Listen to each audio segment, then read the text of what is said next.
और ज़रा आपसे भी समझना चाहता हूं कि क्या आपको भी लगता है कि यहाँ मोदी जी बुरी तरह फंसे हुए हैं। दूसरी तरफ एक बात और भी अब चल रही है, और कल तो खुले तौर पर अमित शाह ने एक रैली में कह दी कि मोदी जी के सामने राहुल गांधी और टिक ही नहीं पाएंगे। लेकिन दूसरी तरफ पटना की जो बैठक थी, उस बैठक में भी राहुल गांधी के ऊपर ज़्यादा फोकस था नेताओं का, अगर देखें, आपने देखा भी होगा।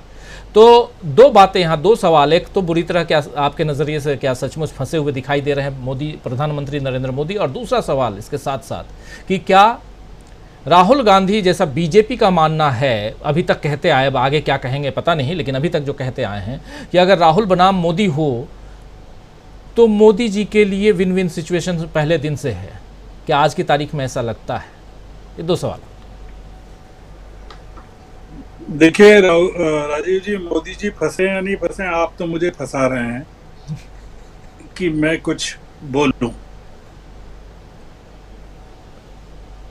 राहुल बनाम मोदी बनने का एक तो आज की स्थिति में कोई कारण था, क्योंकि जो कन्विक्शन है मोदी जी राहुल गांधी का सूरत की अदालत में, वो अभी आज हम जब बात कर रहे हैं तब तो कर रहा है, और वो राहुल गांधी न तो चुनाव लड़ सकते हैं न प्रधानमंत्री बन सकते हैं। तो इसलिए मैं अभी तो कोई इस पर टिप्पणी नहीं कर सकता। जी।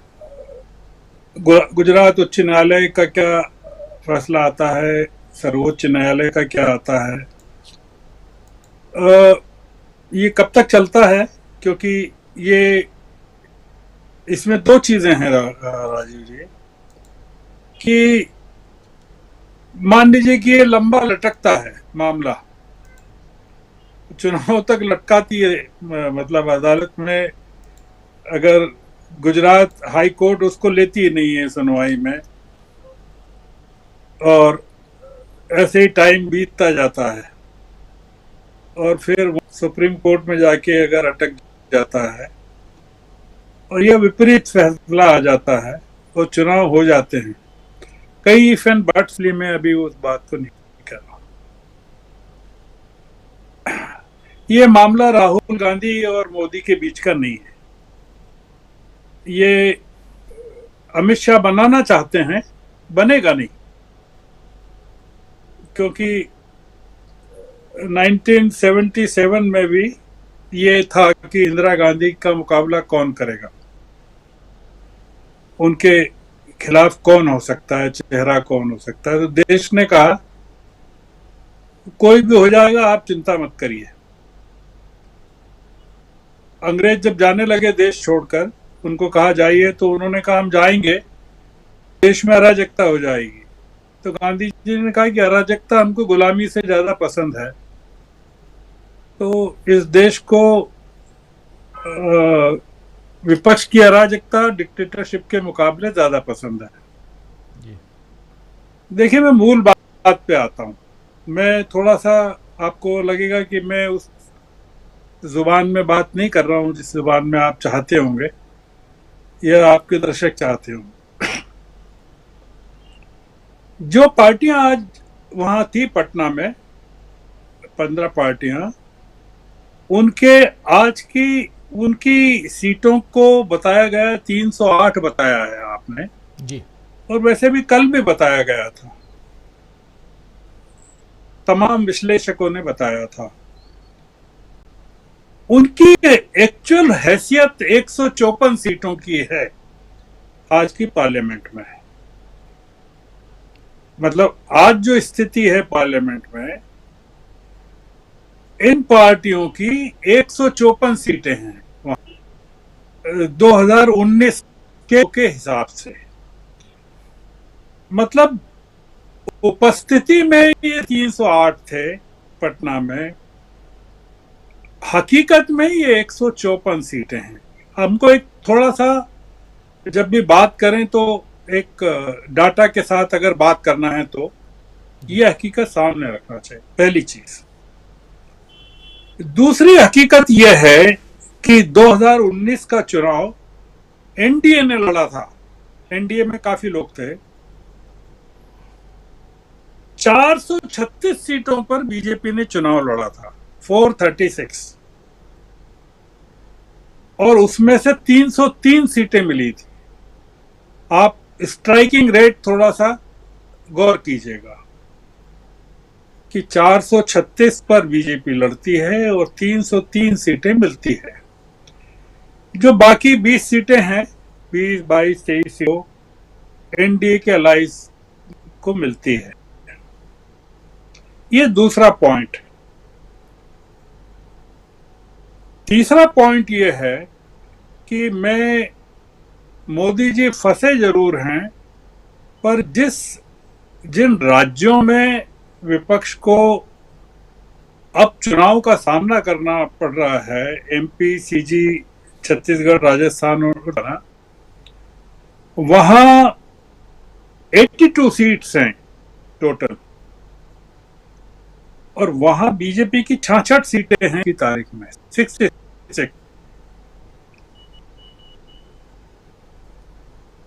16 सीटें विपक्ष के पास। मोदी जी की जो इमेज है, ये जो इलाका है मध्य प्रदेश, छत्तीसगढ़, राजस्थान और गुजरात में तो चुनाव नहीं है, पर गुजरात की भी सीटें अगर आप गिनना चाहें तो 26 सीटें और पूरी की पूरी बीजेपी के पास। उत्तर प्रदेश में चुनाव नहीं है, पर आपको पता है कितनी सीटें? 62 सीटें उनके पास है। 62 जी। और 10 सीटें आप अगर मायावती की भी जोड़ लें तो 72। मैं कम से कम मोदी जी के आने के बाद वो क्या करते हैं और आने वाले महीनों में वो किस तरह से एक्ट करते हैं, अपनी छवि को बनाए रखने के लिए, अपनी छवि के तिलिस्म को बनाए रखने के लिए, जो इन हिंदी भाषी क्षेत्रों में कायम है आज भी।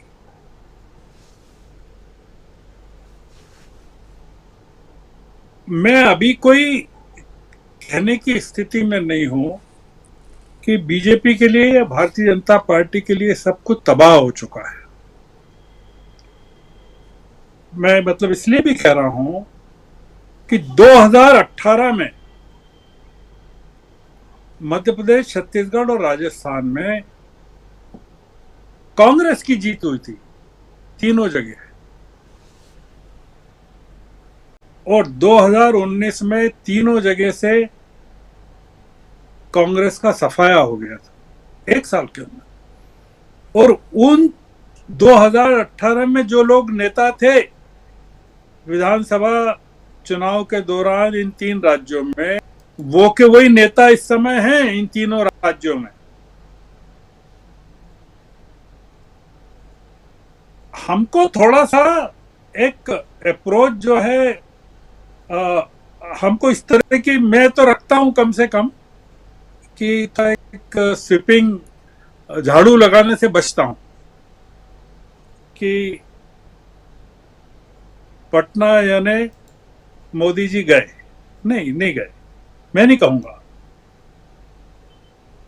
मैं थोड़ा सा एक कंसेशन देके चलता हूं कि आप उनको मौका दीजिए, वो क्या कर रहे हैं। वो 18 करोड़ मेंबर्स की पार्टी लेके चल रहे हैं, 20 करोड़ मेंबर्स की, दुनिया की सबसे बड़ी पार्टी है, और कई चीजें दांव पर लगी है बीजेपी के लिए। तो मोदी जी फंसे जरूर हैं, जो आपका बुरे फंसे मोदी जी। अब वो मोदी जी अभिमन्यु की तरह फंसे हैं कि नहीं फंसे हैं, वो मैं अभी कुछ कहने की स्थिति में नहीं हूं कि वो निकल पाएंगे कि नहीं उस चक्रव्यूह में से। और कम से जिन राज्यों में चुनाव हैं उनमें, और इन चुनाव का जो परिणाम है राजीव जी, इन 3 राज्यों का, वो पूरे के पूरे जो बीजेपी के राज्य हैं हिंदी भाषी, 37% वाला इलाका जो है, 38% वाला इलाका, उसको प्रभावित करेगा। इसलिए ये जो चुनौती वहां से पैदा हुई है कहां से? पटना से। पटना से। वहां का कोई राज्य चुनाव में नहीं। आप एक चीज गौर कीजिएगा, राजस्थान, मध्य प्रदेश और छत्तीसगढ़, इन तीनों के नेता एकमात्र राहुल गांधी उपस्थित थे वहां, और तेलंगाना के नेता वहां उपस्थित नहीं थे विपक्ष के साथ। तो वो जो 308 सीटें आप गिना रहे हैं, उसमें ये तीन राज्य भी शामिल हैं जो हम गिन के चल रहे हैं। एक जो मुकाबला एक अलग किस्म का होने वाला है, और अगर हम अपनी डिबेट को एक पर्टिकुलर डायरेक्शन में ड्राइव करेंगे, एक यूफोरिया की शक्ल में, तो हमारे जो दर्शक हैं वो भी थोड़े से हमारी बातों से कन्विंस हो जाएंगे। तो मैं उनको, दर्शकों को डिसअपॉइंट नहीं करना चाहता कि मैं एक जो बातचीत है उसको लॉजिकली पेश करना चाहता हूं, कि जो मुझे दिख रहा है मैं वो बताना चाहता हूं। एक आंधी अगर चल गई और राहुल गांधी ने स्वीप कर दिया वहां तीनों राज्यों में, तो बात अलग है। मध्य प्रदेश में चुनावों की शुरुआत प्रियंका गांधी ने की है, और वो जबलपुर में सॉफ्ट हिंदुत्व से की है, और छत्तीसगढ़ में भी सॉफ्ट हिंदुत्व चल रहा है। हमको ये देखना पड़ेगा कि नरेंद्र मोदी जब मैदान में उतरेंगे और वो ठिकाना बना लेंगे, मध्य प्रदेश को, भोपाल को हेडक्वार्टर बना लेंगे, और राजस्थान को बना लेंगे, और छत्तीसगढ़ को बना लेंगे, तब हमारी बहस में हम किस तरह के कंक्लूजन्स ड्रॉ करते हैं जी। हमको अभी थोड़ा सा वो जो दूसरी टीम है उसके खिलाड़ियों में भी कुछ यकीन, थोड़ा तो पोटेंशियल देखना चाहिए। ऐसा मैं मानता हूं, मैं गलत भी हो सकता हूं और हमेशा गलत साबित होता भी हूं, इसलिए मुझे कोई तकलीफ नहीं है। नहीं नहीं, आप बिल्कुल गलत साबित नहीं होते हैं। लेकिन यहाँ पर एक छोटा सा मेरा एक इनपुट था गर्ग साहब, फिर आता हूँ सुनील शुक्ला जी, आपके पास समय खत्म हो रहा है, लेकिन चूंकि बहुत ही इम्पॉर्टेंट मुद्दे पे चर्चा हो रही है, तो आप लोगों से इतनी अनुमति चाहूँगा कि थोड़ा सा आप लोगों का समय और चाहूँ। क्या गर्ग साहब, क्या 2019 को एक पैमाना माना जा सकता है, जब पुलवामा, बालाकोट जैसी घटना के बाद देश में राष्ट्रवाद की एक अलग लहर चल गई थी, और उसको एक पैमाना मान करके हम 2024 को, जो आप कह रहे थे 2024 की तुलना और आज की तारीख में, जिसमें कि मध्य प्रदेश, छत्तीसगढ़, गुजरात, राजस्थान, तमाम राज्यों में बिल्कुल स्वीप कर गई थी बीजेपी। और एक बात, दूसरी बात, हमारे साथी सुनील शुक्ला जी ने भी कहा और कुछ साथी लिख भी रहे हैं कि जो मैप हम दिखा रहे हैं वो मैप मिसलीडिंग है। बिल्कुल नहीं है, कांग्रेस के इर्द गिर्द, क्योंकि इसलिए यहाँ कांग्रेस का हमने वो नहीं लिखा है, हमने उन राज्यों को वहाँ दर्शाया है जिन राज्यों के प्रतिनिधि आए, और कांग्रेस, जैसा सुनील शुक्ला जी कह रहे थे, कि पूरे देश में है, और कांग्रेस को अगर लेकर के चलें तो फिर इस मैप को दिखाने की ज़रूरत ही नहीं है। इस मैप में उन राज्यों की भागीदारी को दिखाया गया है, उन राज्यों के प्रतिनिधियों को दिखाया गया है जो राज्य यहाँ आए हैं। कांग्रेस तो पूरे देश में, तमिलनाडु से लेकर के ऊपर तक आप देख लीजिए, सब जगह है। कुछ एक राज्य ऐसे हैं जहां नहीं है, लेकिन बाकी कई राज्यों, सब जगह है, आमने सामने की लड़ाई है। एक तो ये बात, इसलिए यहां हमने, चाहे वो छत्तीसगढ़ हो, मध्य प्रदेश हो, राजस्थान हो, उसको नहीं दिखाया। तीसरी बात यहां, जिसको बिल्कुल क्लियर कर देना चाहता हूं, कि इन राज्यों में टोटल कितनी सीटें हैं, हम ये दर्शा रहे हैं। और बिल्कुल सही कह रहे थे गर्ग साहब कि जो आए हैं, जो पार्टियां आई हैं, अगली दफ़ा जब हम बैठेंगे तो उन पार्टियों को कितनी कितनी सीटें मिली हुई हैं वो भी हम आपके सामने रखेंगे। समाजवादी पार्टी के पास कितनी सीट है, उधर टीएमसी के पास कितनी सीट है, तो इधर तमिलनाडु में डीएमके के पास कितनी सीट है, महाराष्ट्र में अगर देखें तो ये जो दो पार्टियां हैं खासकर शिवसेना और एनसीपी, उनके पास कितनी सीटें हैं, झारखंड में अगर देखें तो जेएमएम के पास में कितनी सीटें, ये तमाम सीटें हम बाद में लेकर के आएंगे। एक मोटा मोटी ये दिखा रहे थे हम यहाँ पर कि किन किन राज्यों के नेता जो हैं वो आए थे, और कांग्रेस को यहाँ एक छतरी के रूप में हम मान रहे हैं, क्योंकि नीतीश कुमार भी बार बार यही कह रहे थे कि कांग्रेस तो एक छतरी के रूप में यहाँ है, और इसीलिए कांग्रेस को बार बार वो कह रहे थे कि आगे आइए, और आप नहीं आएंगे तो ये बैठक नहीं होगी। और इसलिए राहुल गांधी पहुँचे हैं 21 को और 22 की रात को, और 23 को मीटिंग में पहुँचे। तो एक छोटा सा सवाल के साथ और फिर आना चाहता हूँ सुनील शुक्ला जी के पास में। गर्ग साहब, क्या 2019 पैमाना होना चाहिए? नहीं होना चाहिए। मैं केवल दो चीज कह रहा हूं। 1977 होगा, एक पूरी झाड़ू लगेगी बीजेपी पर और सफाया हो जाएगा 1977 में कांग्रेस का हुआ था। या तो हम ये कहें साहस के साथ, सुनील शुक्ला जी कहें कि पूरे देश में कांग्रेस है,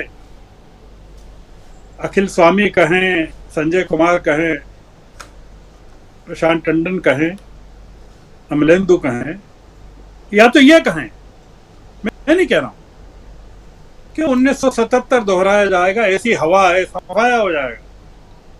अगर हम ऐसा कहने को तैयार नहीं हैं तो हमको ये भी मानकर चलना चाहिए कि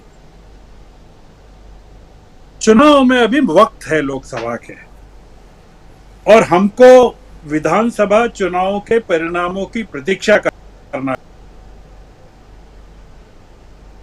पटना का प्रभाव, राहुल गांधी का प्रभाव इन राज्यों के विधानसभा चुनाव पर वैसे ही पड़ना चाहिए जैसे नतीजे कर्नाटक के हुए हैं जी, बल्कि कर्नाटक से आगे बढ़ के होना चाहिए। अगर ये हो जाता है राजीव जी, तो मैं फिर आपके पास उस समय चर्चा में आऊंगा, तब दावे के साथ बहुत सारी चीजें कहूंगा। मैं आज, माफ करेंगे मुझे, थोड़ा सा मैं कहना नहीं चाहता कुछ भी। और 2019 निश्चित रूप से कोई मील का पत्थर नहीं है, पर मोदी जी को मैं 2002 से लगातार गुजरात में रहते हुए भी देख रहा हूं, उनको पढ़ भी रहा हूं। गुजरात से मेरा जीवित संपर्क आज भी है। मुझे पता नहीं क्यों ऐसा डर लगता है इस आदमी को देखकर कि ये कुछ भी करने में चूकता नहीं है। तो इसलिए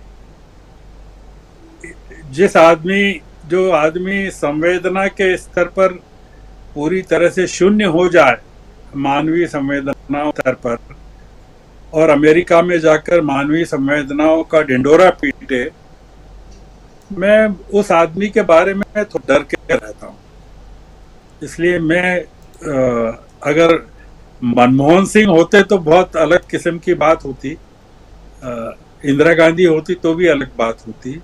मैं थोड़ा सा कॉशियसली ट्रीट करता हूँ, कम से कम नरेंद्र मोदी के मामले में। तो मैं 2019 और 2024 की तुलना नहीं करना चाहता, क्योंकि कई चीजें हैं जो हम लोग सार्वजनिक रूप से टेलीविजन पर बात नहीं कर सकते।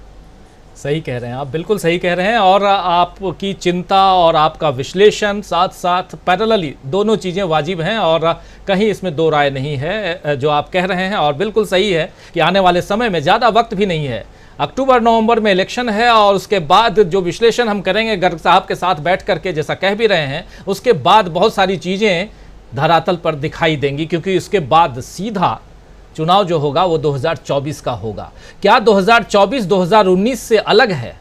इसका जवाब भी शायद उस समय और भी अच्छे से मिले, क्योंकि 2018 में